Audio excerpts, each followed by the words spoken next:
If you are a creator who is interested in making comics and have found that there are obstacles in the way on the page, then I'm about to show you 8 pages of comics that can change your life.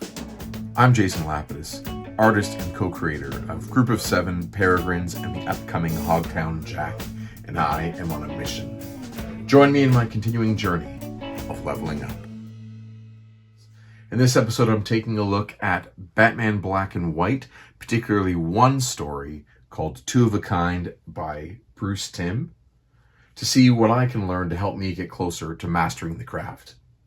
Keep in mind, this is not intended to be an exhaustive examination of Batman Black and White and all the various stories and the entire book, but merely a look at one particular story and a few of the elements that I think I can learn a lot from, and maybe you can too.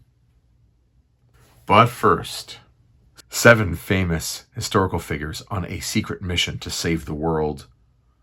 Group of 7, A Most Secret Tale. 4 secret agents undercover as nurses on the front lines of the First World War who defend from the unknown and unbelievable. Peregrines, Flights, Fiends, and Fisticuffs, both from writer Chris Sanigan and art by yours truly. Available on our website in both print and digital formats, group7comics.ca. Thank you so much for your support. The stories originally published in these single issues from 96. In this collection from 98, we get Two of a Kind by Bruce Timm. The story itself is an 8-page tale focused around Harvey Dent, Two-Face, post-facial reconstruction, his reintegration into society. It is a tragedy.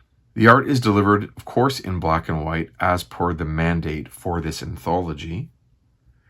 And if you aren't familiar with Bruce Timm, he is the driving creative force behind the groundbreaking 1992 Batman the Animated Series, and many animated movies, and the DC animation boom at Warner Brothers, in the 90s and 2000s.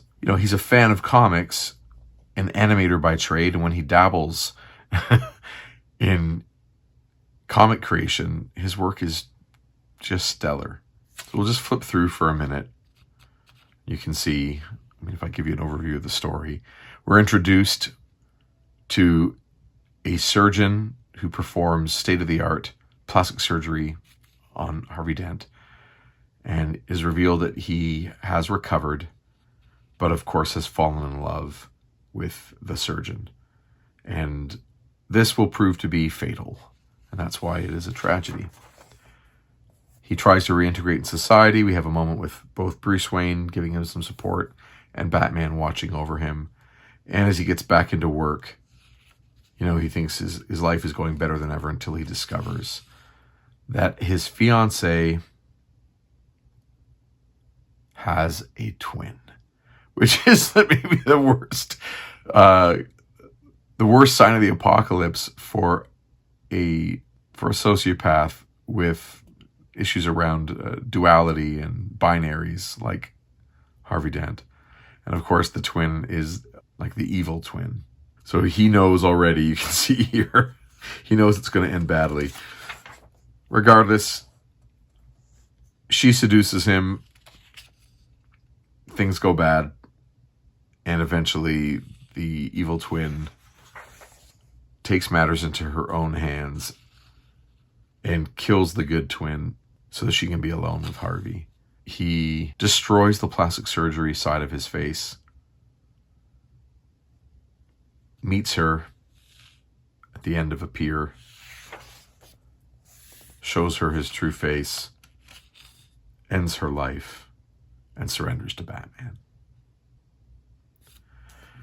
Now let's break this one down a little bit to see what we can learn, right? To see what we can learn that's going to help us make comics. Okay, the first thing that comes to my mind on the most superficial level is that it is black and white. That means we're not worrying about color. We're not thinking about that insurmountable hill to climb, all this elaborate digital color, and we don't understand color theory. We don't have the tools to do that. That's all now out of the way, because here's a great story that is just done with 2 tones, black and white. So if you have a pencil and you have paper, you can accomplish that two-tone look. There you go. Black and white. Done. The other thing that comes to mind on, again, a superficial level is the graphic design of these pages. They are all equal panels, 8 per page, measured out with a ruler. If you don't have a ruler, you can use the edge of a paper. The edge of a piece of paper is a straight edge. So you create 8 boxes. They're all equal. It's not an elaborate piece of graphic design work. If you find that even just trying to figure out how to design a page is an obstacle, now that's off the table. I find that to be brilliant. Of course, I like to work in more than 2 tones generally, and I like to have a more elaborate graphic design. But as someone starting out, those were 2 of the things that I didn't really know how to manage, and this gets rid of that as a concern to begin with. Drawing backgrounds is often another obstacle for developing comics creators. So I'm looking here at what Bruce Timm gives us. In this scene, ask the question, where is this taking place? A lecture of some kind. We don't see the seating. We don't see the lighting. We don't see the staircases. We don't have to draw out a perspective grid. He's given us the sense of theater-style seating just by having these heads going from bigger to smaller as we get closer to the focus, the main character there. We have a podium or lectern. There's a desk at the back.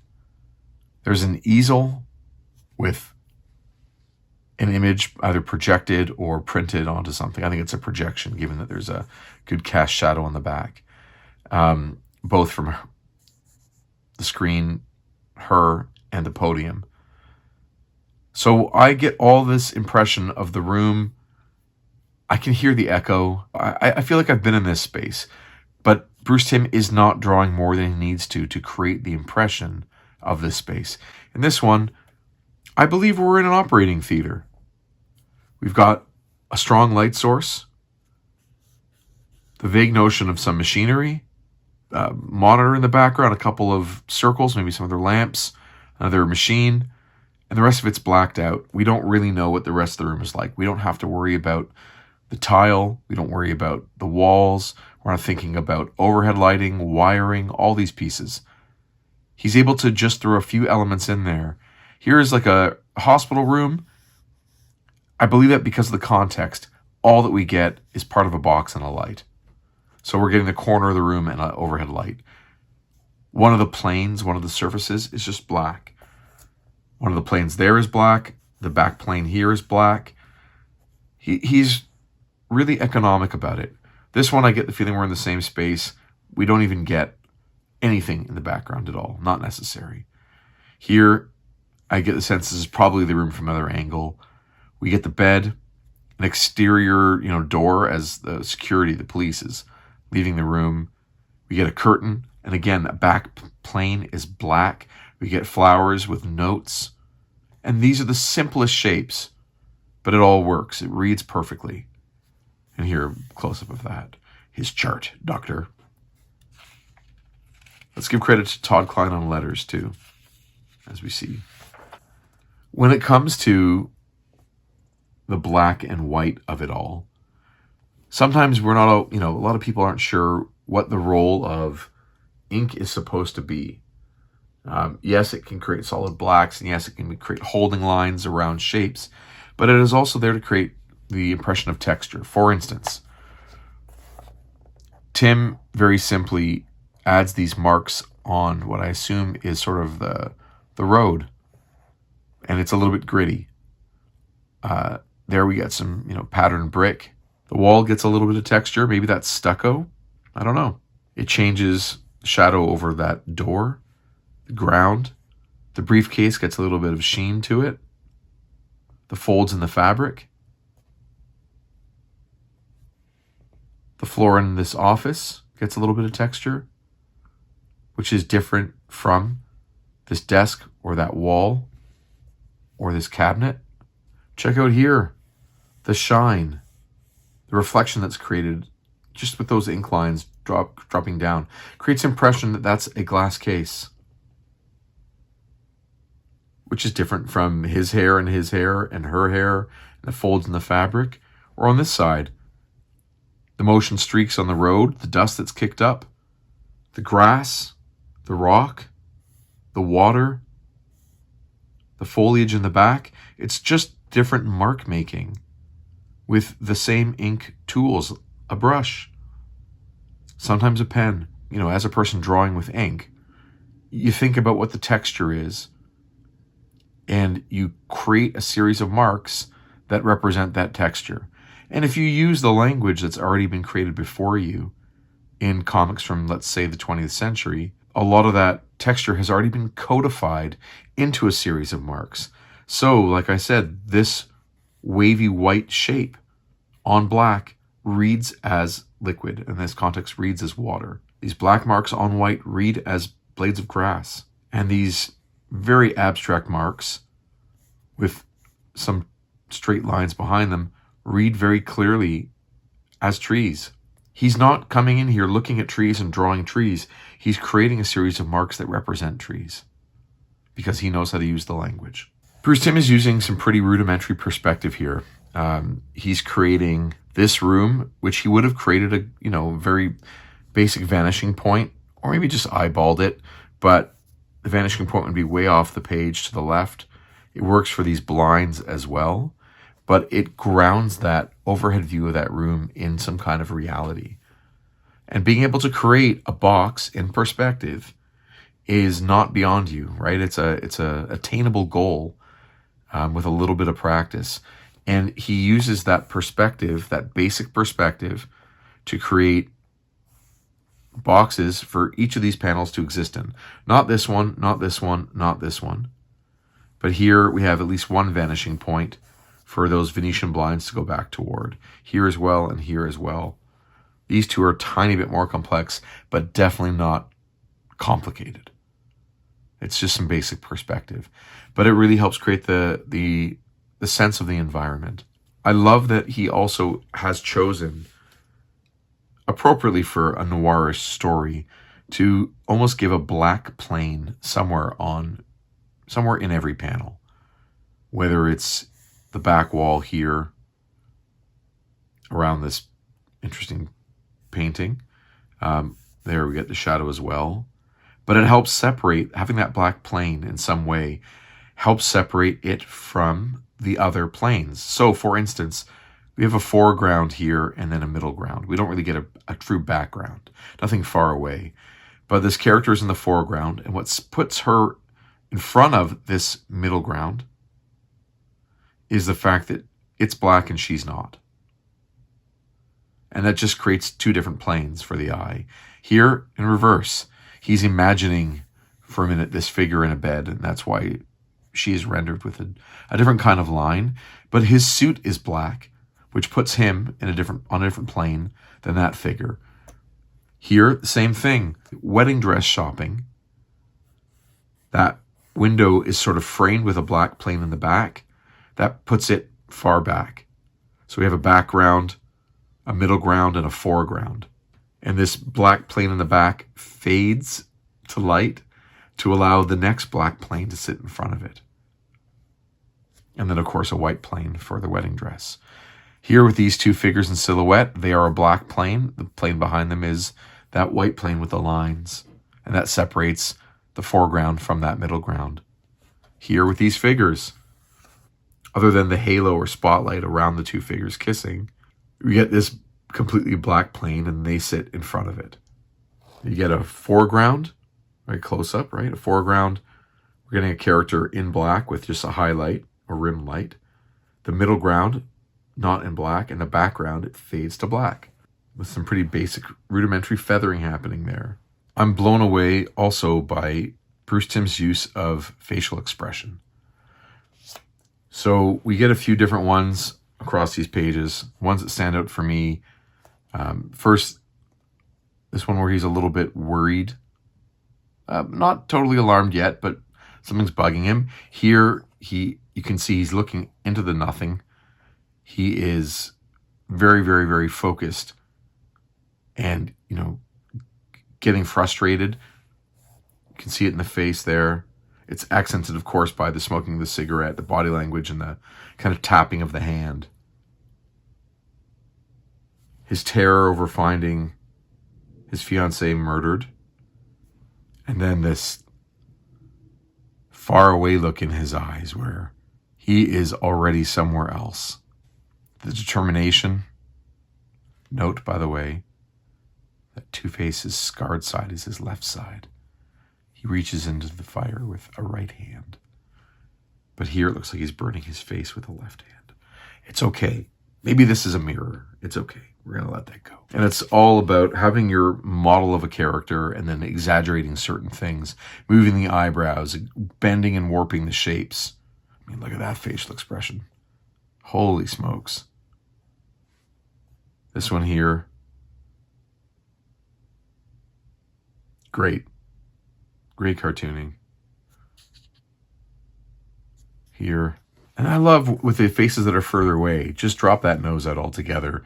Don't even go. I mean, no question, this guy he's got that heavy eyelash and eyebrow relationship down pat where he can shift gears and communicate everything we need to see with a few lines, drops it all out to communicate something different. Even just these three faces.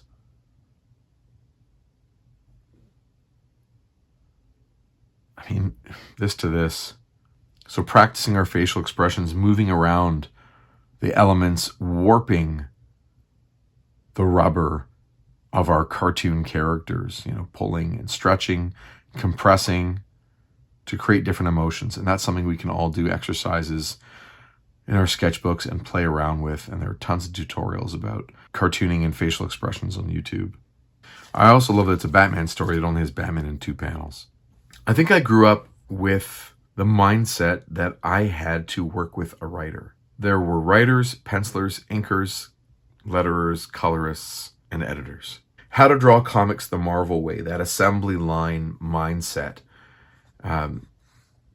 seemed to work on me as a cognitive barrier that I didn't really understand, that I couldn't just tell a story I already knew through pictures and sequence.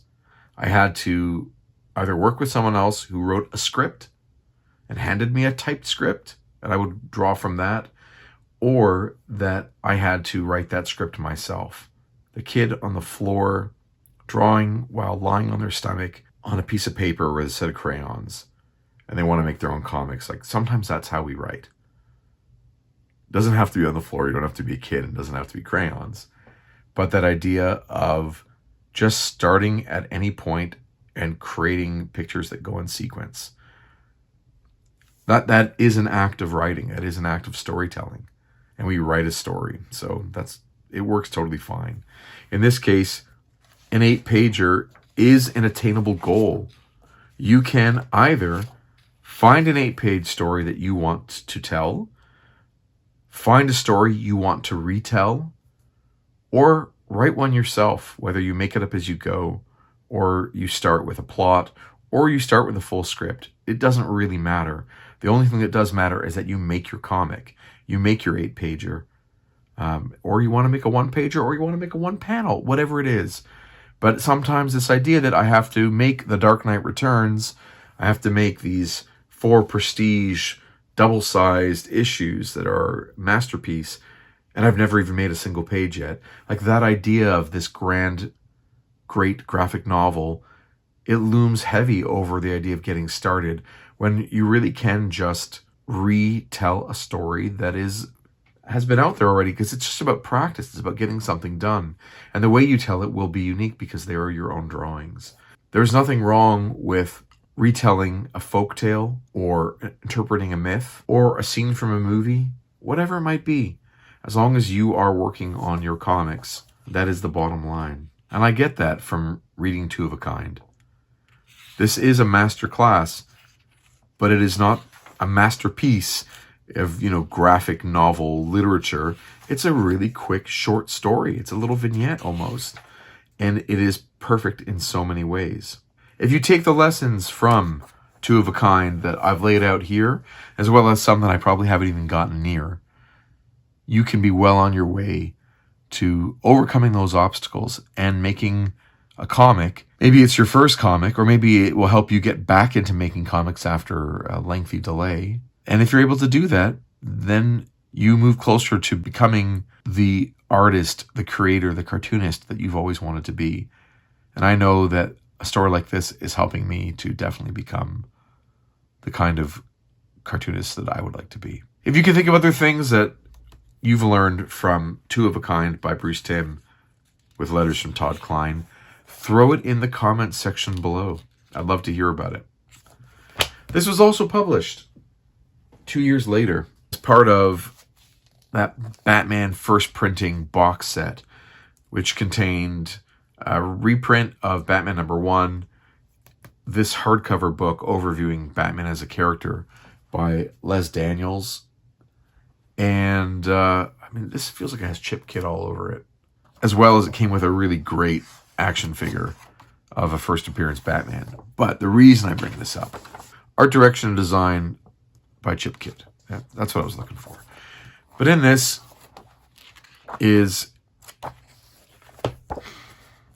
book, they included a version of Two of a Kind that has that sort of sepia grayscale. It looks to me like it's done maybe with marker. I could easily be wrong. And one of the reasons I did not show this instead is because that is another obstacle. The rendering on these images, it complicates things. And we can learn the lessons from it to help us move ahead much easier in black and white. I would say that this is a few more levels up. And definitely worth looking at. I mean, it's gorgeous. It's like we're watching a film in black and white. I've got many takeaways from reading Two of a Kind by Bruce Timm, but I'd love to hear more from you. Please, if you enjoy this kind of content, hit like on the video, subscribe to the channel, and it really helps bring new viewers if you share and put a comment in the comment section below. Thanks for watching. Hope you're doing well and you're making some comics, and I'll see you on another episode of Leveling Up.